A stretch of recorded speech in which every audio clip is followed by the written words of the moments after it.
घरातील सोन्याविषयी सरकारने केले 5 कडक नियम लागू.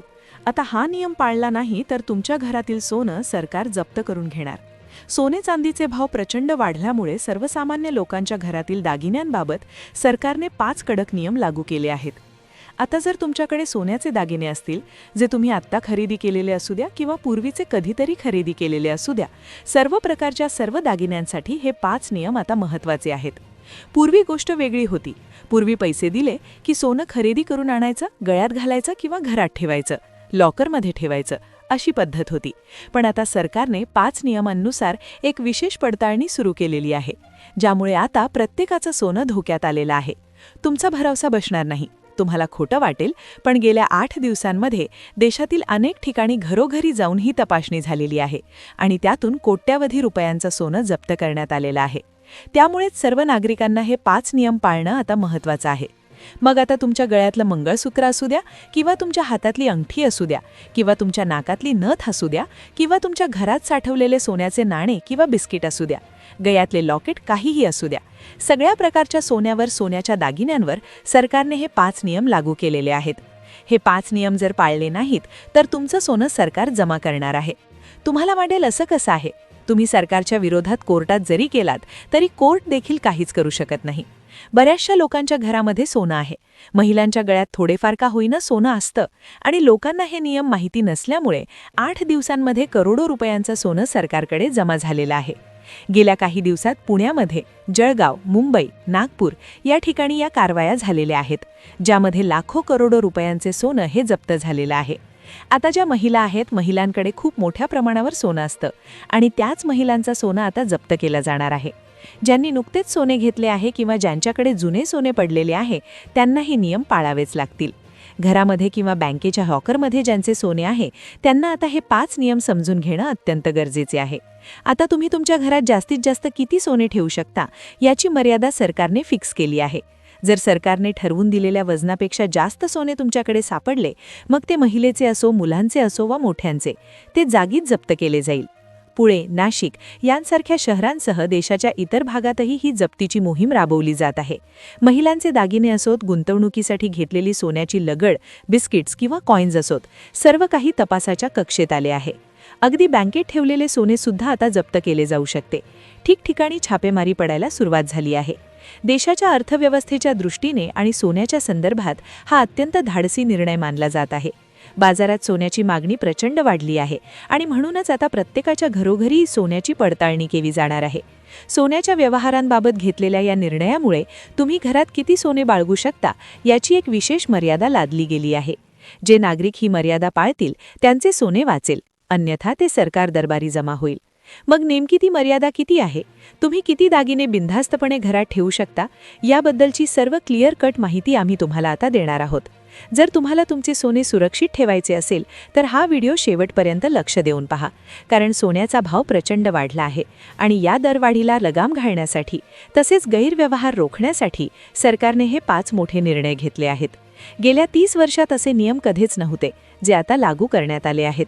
अनेकदा सोने खरेदी करताना काही काळेबेरे केले जातात, सोने लपवून ठेवले जाते किंवा घरात विनाकारण साठवून ठेवले जाते.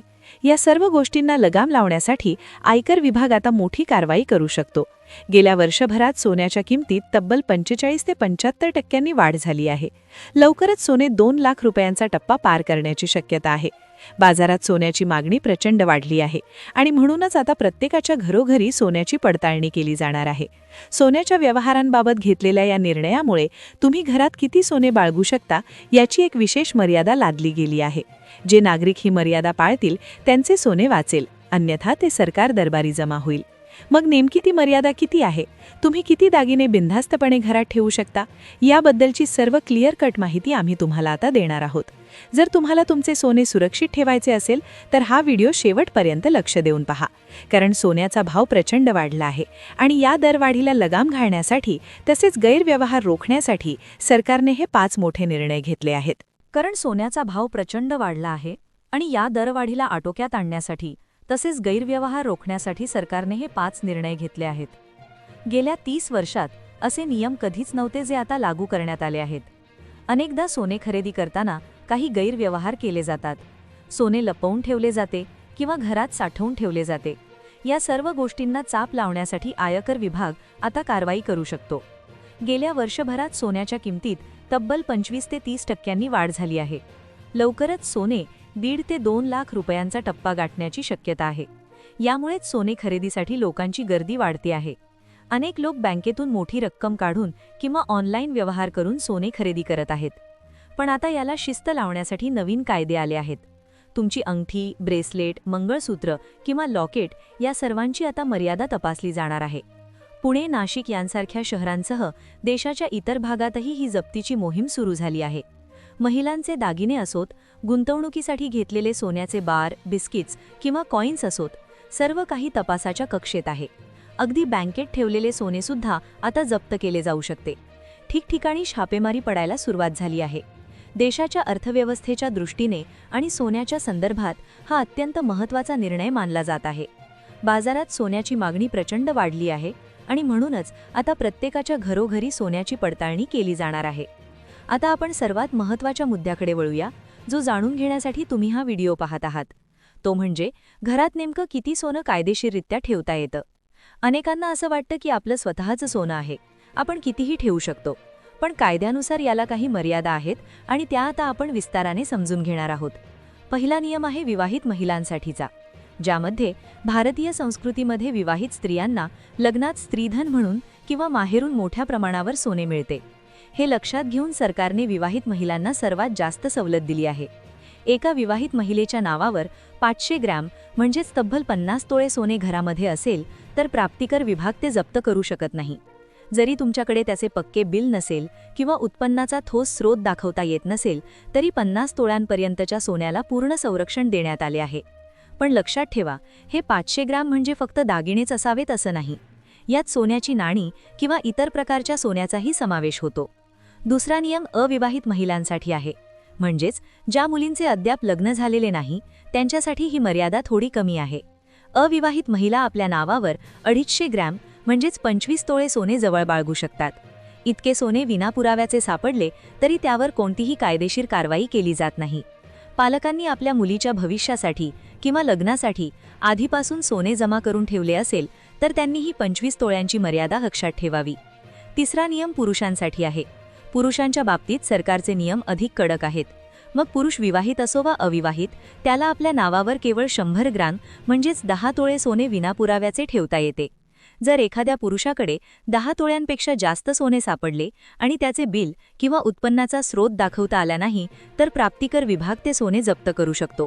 त्यामुळे पुरुषांनी सोन्याची गुंतवणूक करताना विशेष खबरदारी घेणे आवश्यक आहे.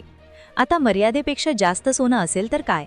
आता तुमच्या मनात प्रश्न येईल की आमच्याकडे तर या मर्यादेपेक्षा जास्त सोने आहे, मग आम्ही काही गुन्हेगार आहोत का? तर त्याचे उत्तर नाही असे आहे. जर तुमच्याकडे 500 ग्रॅम किंवा 100 ग्रॅमच्या मर्यादेपेक्षा जास्त सोने असेल तर तुमच्याकडे त्याची 2 पैकी एक गोष्ट असणे अनिवार्य आहे. पहिले म्हणजे पक्के GST बिल. तुम्ही ते सोने स्वतःच्या कमाईतून विकत घेतले असेल तर त्याचे अधिकृत बिल तुमच्याकडे असायला हवे. दुसरे म्हणजे वारसा हक्क किंवा भेटवस्तू. जर ते सोने तुमच्या आई-वडिलांकडून किंवा आजी-आजोबांकडून वारसा हक्काने किंवा भेट म्हणून मिळाले असेल तर त्याचे ठोस पुरावे लागतील. बऱ्याचदा घरांमध्ये पिढ्यानपिढ्या चालत आलेले जुने सोने असते, ज्याचे बिल आज उपलब्ध नसते. अशा वेळी काय करावे? जर ते सोने तुमच्या आईवडिलांनी तुम्हाला दिले असेल तर तुम्ही 100 रुपयांच्या स्टॅम्प पेपरवर एक बक्षीसपत्र किंवा गिफ्ट डीड तयार करून घेऊ शकता. त्यावर स्पष्टपणे नमूद करा की हे सोने अमुक तारखेला वारसा हक्काने किंवा भेट म्हणून मिळाले आहे. यामुळे कायदेशीर तपासणीच्या वेळी तुम्हाला मोठा आधार मिळतो. आजकाल अनेक जण मजुरीचे पैसे वाचवण्यासाठी किंवा टॅक्स वाचवण्यासाठी कच्च्या बिलावर सोने घेतात, पण ही तुमची सर्वात मोठी चूक ठरू शकते. नेहमी लक्षात ठेवा, सोने खरेदी करताना 3% GST भरून पक्के बिलच घ्या. हे बिल तुमच्या सोन्याची शुद्धता म्हणजेच हॉलमार्क आणि तुमच्या मालकीचा सर्वात मोठा पुरावा असतो. जर कधी सरकारने विचारणा केली की हे सोने खरेदी करायला तुमच्याकडे पैसे कुठून आले, तर तुमच्या बँक खात्यातून गेलेले पैसे आणि हे बिल तुम्हाला वाचवू शकते. त्यापर्यंत तुम्ही ऐकलत की नियम काय आहेत, पण आता खरी गोष्ट सुरू होते. जर तुमच्याकडे मर्यादेपेक्षा जास्त सोनं असेल तर नेमकी कोणती पावलं उचलायची जेणेकरून तुमचं सोनं जप्त होणार नाही? मी आता तुम्हाला 5 स्टेपची एक गाईड सांगणार आहे. हे तुम्ही नीट लिहून घ्या किंवा व्हिडिओ सेव्ह करा.